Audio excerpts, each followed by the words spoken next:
You're listening to Your Superpowered Mind on the Superpower Up podcast, the show that investigates the innate power within your brain to create lasting change. Hello, everyone. Welcome to Your Superpowered Mind. I'm your host, Kristin Maxwell, and in this show, we explore the process of transformation and give you tools and strategies you can use to transform your own life. Today, we're going to be talking to Ruth Soukup about how to move past fear to finally accomplish your goals. Ruth Soukup is an author, podcast host of the podcast Do It Scared, a product creator, a best-selling author of 6 books.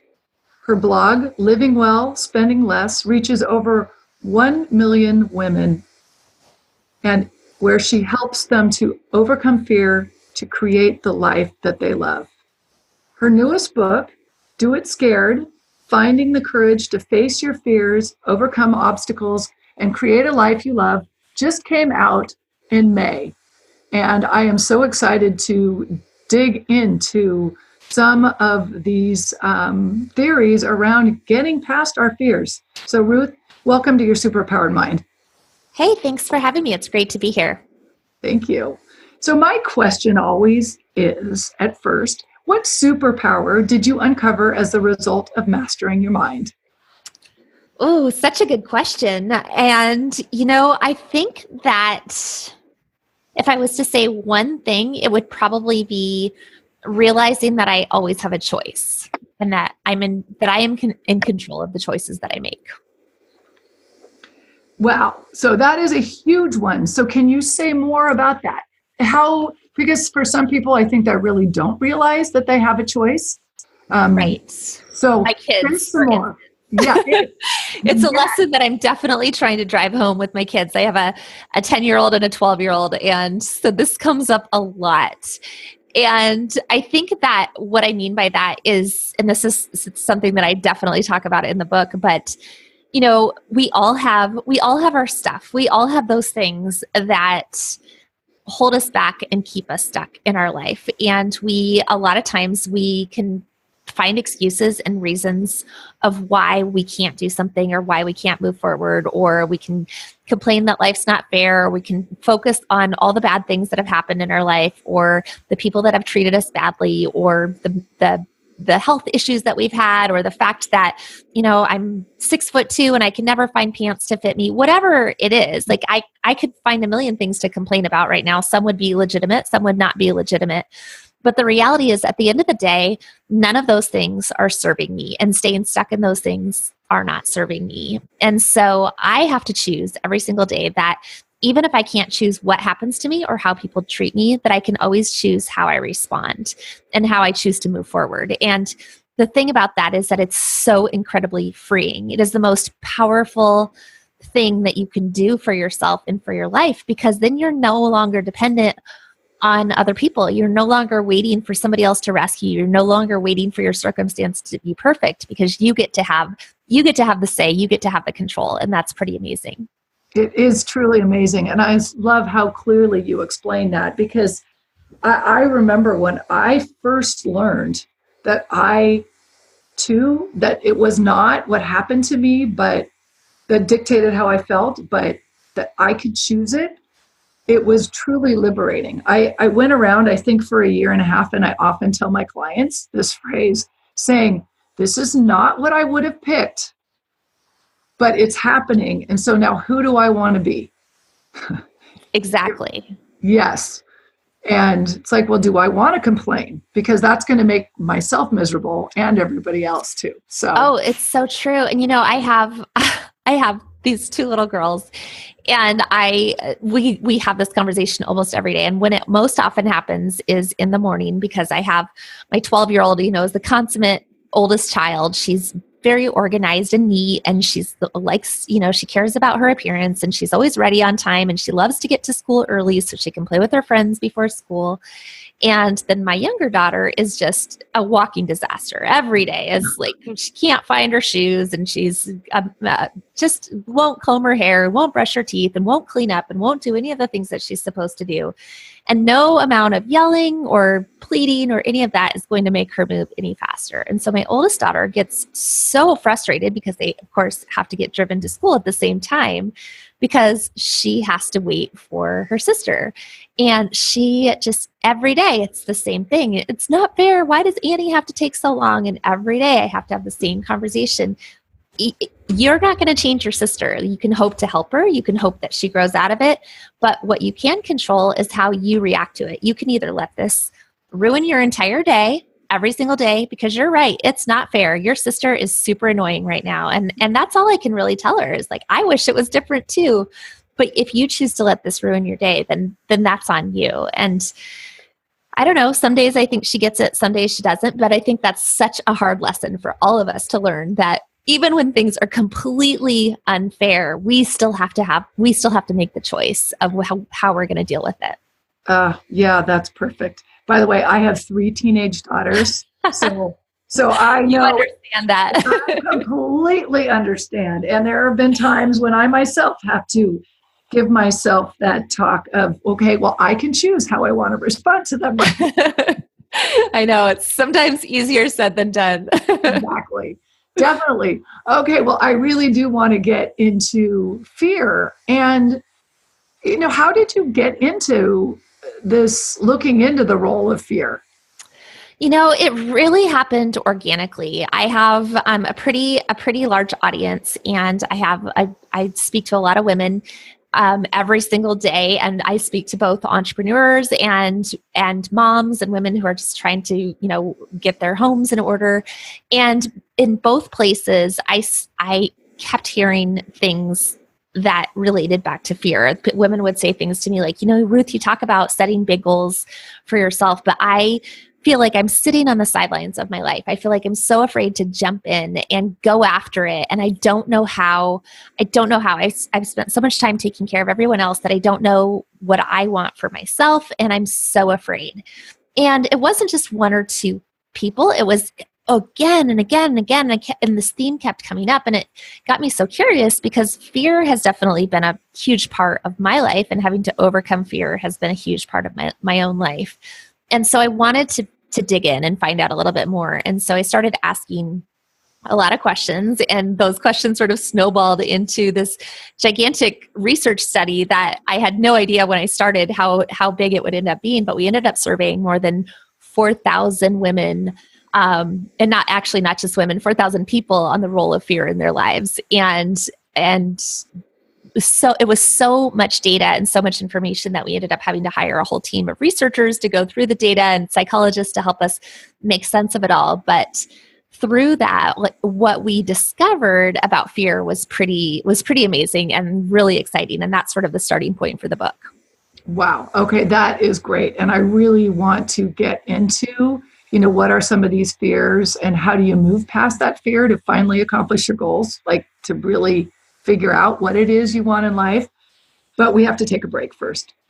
Before we go, can you let people know where they can learn more about you and your book?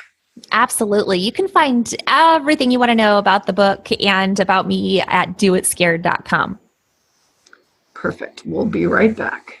Are you here to change the world? Do you talk about things like vibration, frequency, awakening, and consciousness? Are you pretty sure you have superpowers? The Superpower Net is unlike normal coaching programs and conscious communities. We provide training, intuitive guidance, peer-to-peer learning, intensive one-on-one coaching, and a high vibrational network of people just like you. When you join the net, you get 24/7 access to a collaborative group of people who support you as you master your personal power and unlock your superpowers. If you're ready to use your superpowers to change the world, then join the Superpower Net today. Visit superpowerexperts.com/thenet to learn more. Welcome back, everyone. We are talking to Ruth Soukup about fear and how to get into action even when we're scared.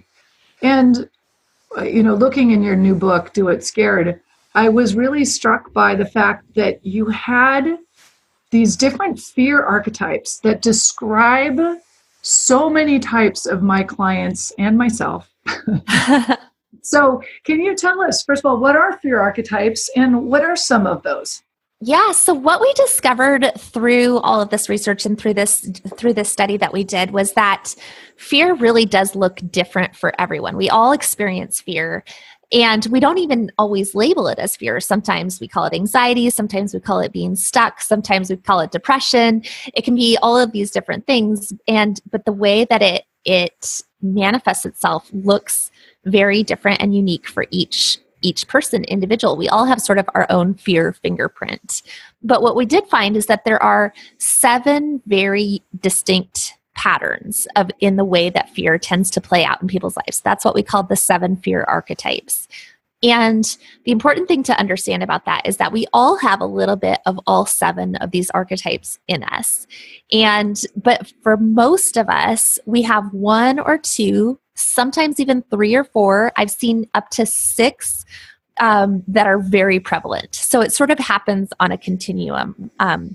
So you might score, in the 90th percentile for one of the fear archetypes, and then 80th percentile for one, and so on and so on. So the way that they interact together also comes into play. But you can really pick out the unique patterns that happen within these 7 archetypes.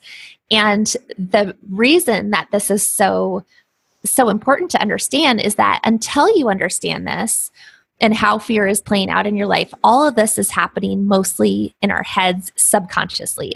We don't experience it necessarily as fear. We experience it as our truth. And we also feel like, well, everyone must feel this way, or everyone probably experiences fear the same way, but that's not really true. We each have it in our own way. But it's sort of like when you go to the doctor and you say, I don't feel well. And the doctor says, okay, well, let me check you out. Let me see what's wrong with you. The doctor has to make that diagnosis before he can do anything, because you could have the flu, you could have cancer, you could have a gallbladder issue or whatever it is.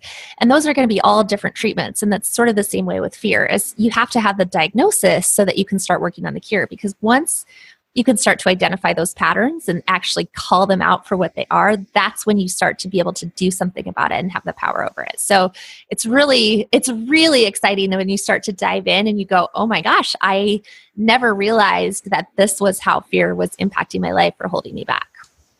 Right. That is so interesting. And I love that it's an idea of a pattern, because sometimes when you realize, oh, I keep responding to different situations in the same way, it sort of opens your eyes up to what it is that you're actually doing to yourself, and that maybe there are other patterns and other ways to respond.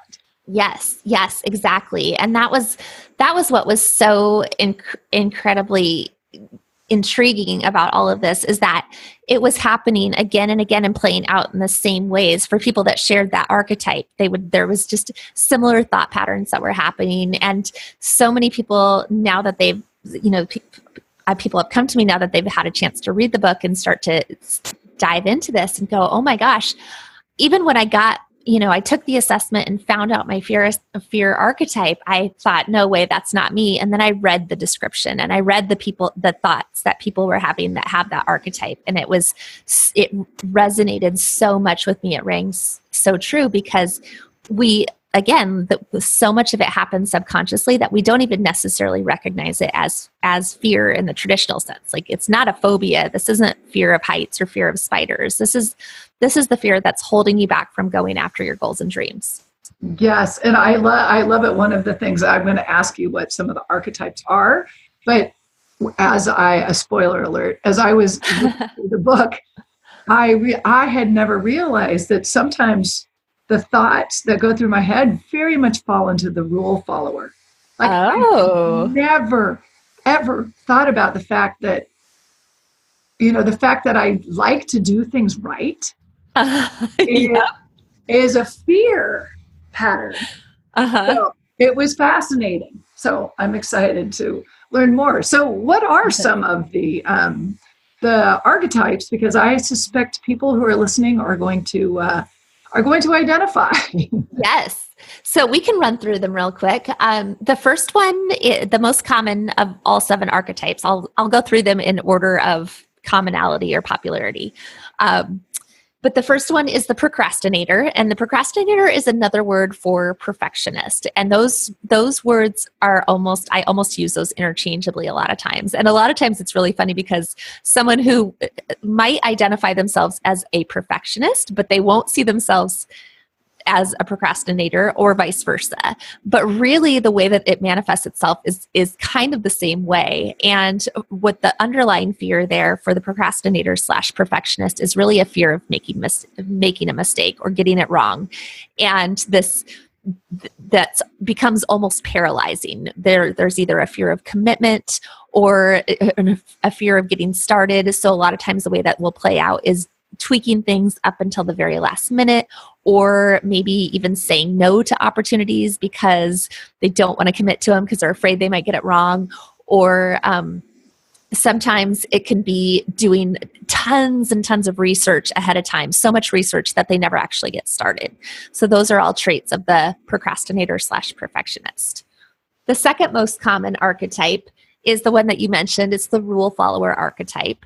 And for the rule follower, it's almost an unhealthy fear of authority. So, or a fear, sometimes it can be manifest as a fear of coloring outside the lines, or a fear of getting it wrong, and not in the sense of making a mistake so much as a sense of breaking some unspoken rule or regulation, or just, like there's a right way they just know that there's a right way to do something, and something bad is going to happen if you don't do it the right way.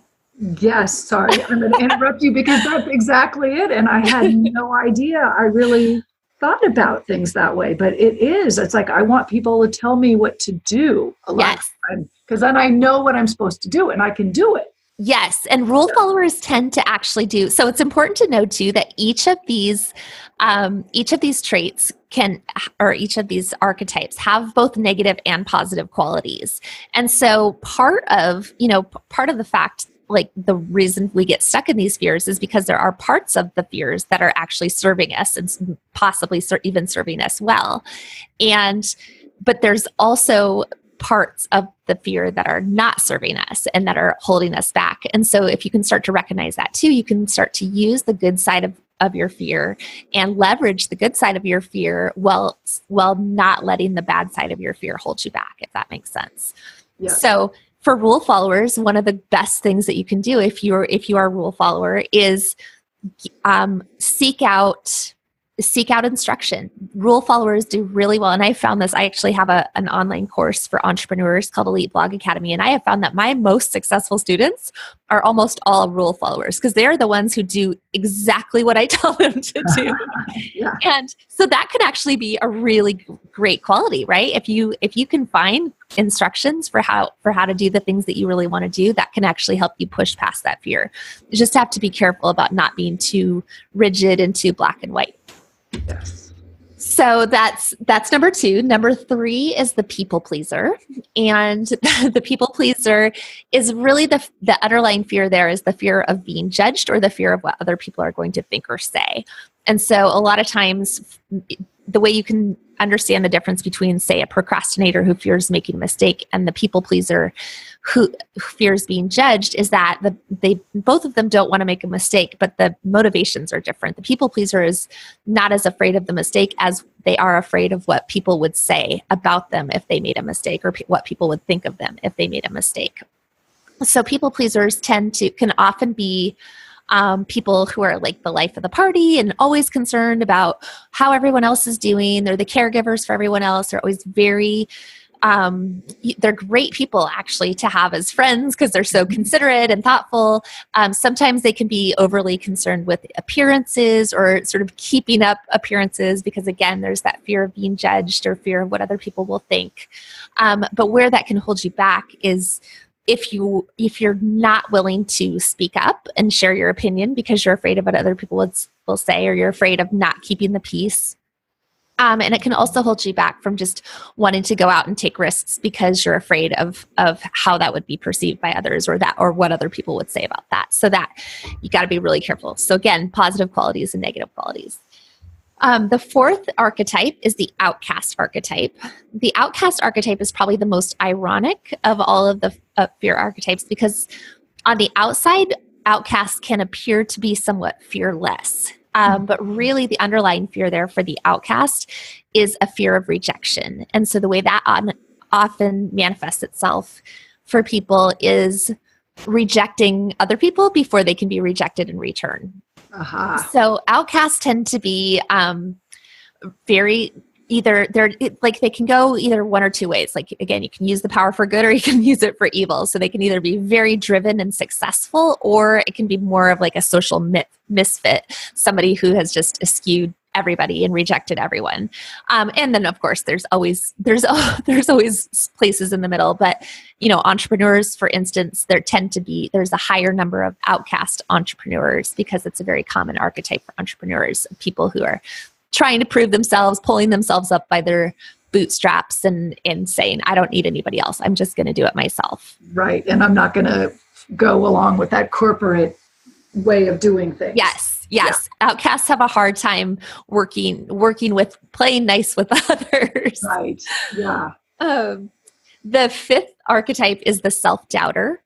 And the self-doubter is really the underlying fear of not being capable or not being enough. So the self-doubter struggles with a lot of insecurity and self-confidence issues that often manifests itself in hypercriticism, both of themselves and often of other people, especially people that tend to be closest to them. So I know, like, when I talk about this, people either super resonate with it for themselves, or they resonate with it because they have somebody in their life who they're like, oh yeah, I know, so-and-so in my life is just like that. They're always nitpicking picking everything apart and picking people apart or picking me apart.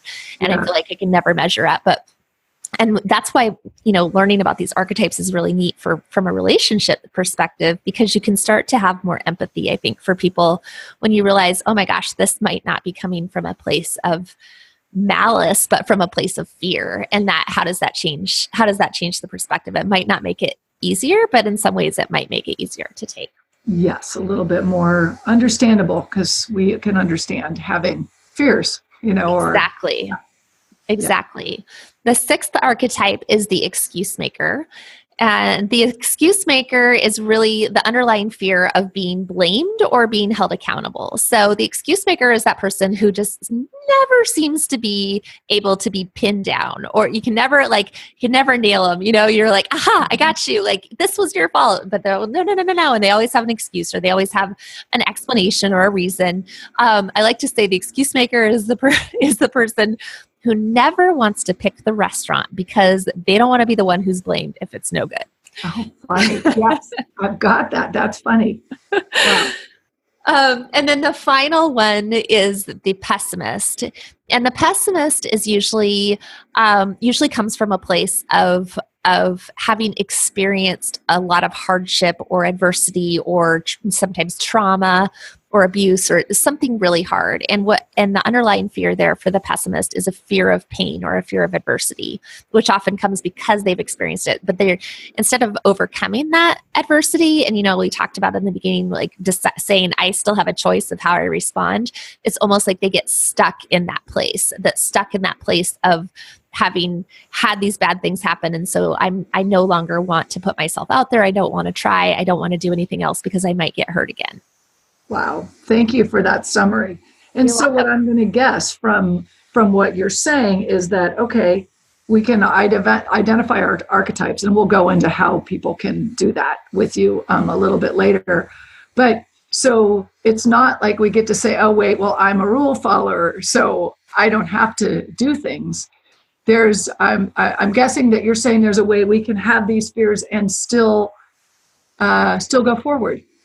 Yes. But they don't become an excuse for not taking action. No, they should never become an excuse for not taking action. And like I said, you can learn how to, I don't expect people to just magically get rid of their fear. I don't think that really happens. I think the fear is there. I think you can lessen it. You can learn how to mitigate it. You can learn how to increase your courage so that overcoming your fear becomes easier and easier, because it's I like to say courage is like a muscle. So the more you exercise it, the stronger it gets. And but it starts with identifying where this is happening for you, because because it looks very different. Once, for me, my archetype is an outcast. And so for me, rejection is a thing that is like I fear the most, and that is the hardest for me. And even in doing this work over the last couple of years, I've had to realize and come to terms with how much that outcast archetype actually has affected my life. I, have tended to think of myself as somebody who has overcome a lot of adversity, and I've pushed past a lot of fear in my life. But really, there were parts of my life where I was really letting that fear of rejection hold me back. I was very fearful of ever asking anyone for help, of ever putting myself out there, of pitching myself either to brands or to media outlets, or of even pitching myself to other entrepreneurs and working in collaboration. Or I'd never wanted to be dependent on anyone else, and I never wanted to put myself in a position. And I realized that was actually really hurting me and hurting my business. And and thankfully I have some great accountability partners who helped me see that, helped kindly point that out for me. Mm-hmm. And it's been really interesting. But when I talk about, how it's so scary for me to reach out to other people and ask for help, someone who's listening to me say that, who does not have that, who is not a high outcast, who does not have that fear, that probably doesn't resonate. But for me, I'm not a high procrastinator. So perfectionism has never been my issue. That's not something I really struggle with. I'm okay with like putting something out there that's, about 80 or 90% there, and calling it good and tweaking it as I go along. But for somebody who does have that fear, oh my gosh, when I talk about, well, okay, why don't you push yourself to just put something out there that's not quite done? I mean, that is then like induces a huge sense of panic. So it really depends. With panic, yeah. Yeah. So it really depends on where fear is impacting you, where you have to decide to start working on it. And so I like to say there's sort of like macro solutions and micro solutions. So micro solution that I really recommend is to practice building up your immunity. So for me, one of my ways of building up immunity was to practice getting rejected, and in doing that in small ways that felt less like life or death situations for me. But it really helped me build up my immunity to the point where now I'm not as nearly as fearful of that as I was. For somebody whose fears making a mistake, or for a people pleaser who fears being judged, it means maybe practicing sharing your opinion a little bit more, practicing setting limits, or practicing saying something that is not going to be popular, to get yourself used to that. So you have to work on building up that muscle. Why? Yeah. So that's really interesting, because I do know that a number of my clients, some of them get paralyzed in those moments of they'll do everything other than the one thing that they're most needing to do. Yes. And one of the things that that really strikes me as you're talking about all of this is, I think as a culture, we're often taught, if something's scary, then don't do it. That means you're not supposed to do it. Yeah. And your message is, yes, it's scary, and you can get through it. It's sort of the feel the fear and do it anyway. Yes, exactly. And because the fear is still going to be there, but every time you can do something that's a little bit scary, it tells your brain, oh, I am capable of doing this thing. And it gives you that little extra boost of courage that allows, because then you get to rely on your experience. And it's not just this blind, I'm going to go into things, because that feels even scarier. It's where you can go, well, I did this one thing and I survived it and it was scary, but yes, I did it. So now I can do this next thing, and then I can do this next thing. And you start to train yourself to feel the fear and do it anyway, exactly as you said. Yes. And I love that. And there's a way in which with my clients, it's working with, okay, you did it and you survived. Now, what does that feel like in your body to have actually gone through it, and to know that here you are, feel you in the body, like actually calm. Okay, now take that feeling and feel it the next time. Sort of building up both the brain part of it and the physical part. So we're almost getting to the end of our time, but I know in your book, you talk about principles of courage. What are those, just generally? The principles of courage are really in general, it's, if once you've identified the fear, you have to, and you started to see those thought patterns that are happening that are negative, you need to have something to replace them with. So it's a new set of core beliefs, core values that you can sort of carry with you to help you overcome fear. And that's what I call the principles of courage. So those include things like rules are for suckers, which would be a good one for you as a rule follower, to kind of remind yourself. And I explain in the book that it's that sentence started out as sort of a joke between me and my husband, but it really is true. And it's even something that we teach our kids, because not that we think all rules are bad, but it's a reminder to not just do something because it's a rule, a reminder to think for yourself, a reminder to be willing to color outside the lines and to use your critical thinking skills and not just feel like everything has to fit within a certain parameter, because it really doesn't.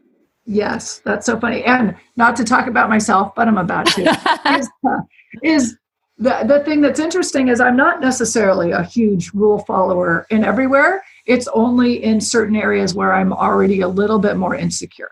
Otherwise I am fully fine. That's so interesting. So that really goes into our fear is what protects us. And so there is something there that serves you. It makes you feel safe. And so when something feels scary, that's your default position. How that you realize that about yourself.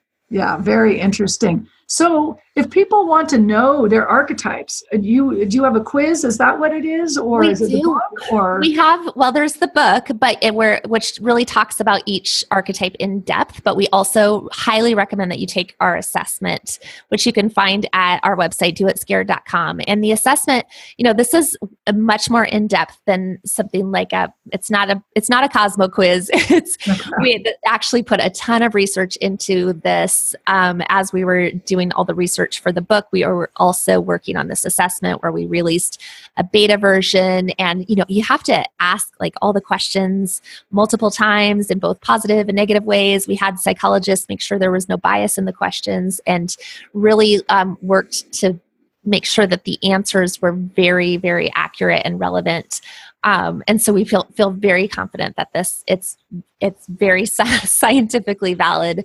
And so you can go there, and it's free to take the basic version of the assessment. It'll give you your top archetype, or I'd highly recommend upgrading to the premium version of the assessment, because that's going to actually show you where you score on all 7 of the archetypes, and also talk specifically about your top 3 and how they interact together, which is what makes up your unique fear fingerprint. Oh, wow. That's it. That's great. And that's at your website, doitscared.com. Yes. Okay, good. That is great. And I know that in your book, you do talk about some of the specific steps that people can take to move past fear in their, it's not just identifying what their archetype is, but it's now you've got this. What are you going to do? And I love that. Yes.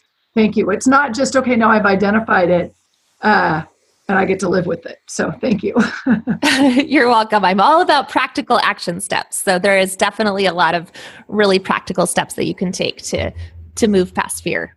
Good. You know what? We're at the end of their time. Is there anything else that I didn't ask you about that you just want to put out there, or did we get through? I think we got through pretty much everything. And I just want to say thank you for having me on. And it's always an honor to be able to talk about this stuff. And I hope that it's helpful for people. I know that in my own life, learning how to overcome fear has been one of the most powerful things that I've ever been able to do, or to learning how to do it scared, I should say, because I think fear is always going to be there. But if you can feel the fear and do it anyways, that's when the magic happens. Great. Thank you so much, Ruth.